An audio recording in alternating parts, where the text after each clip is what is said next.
Hi everybody and welcome to day number 12. We're halfway to Christmas. And number 12 is a big door, so let's open it and see.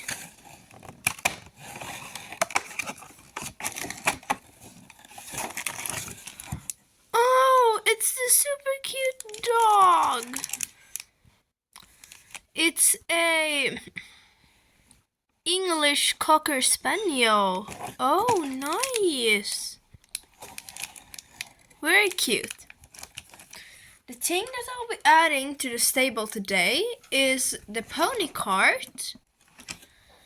So I'll go ahead and do that and I'll see you then. Okay, so I got everything in the stable set up. The pony cart is over there. I stocked it with some salad and some carrots.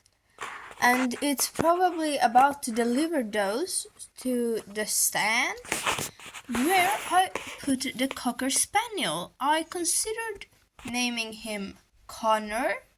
I think that's a good name for a Cocker Spaniel.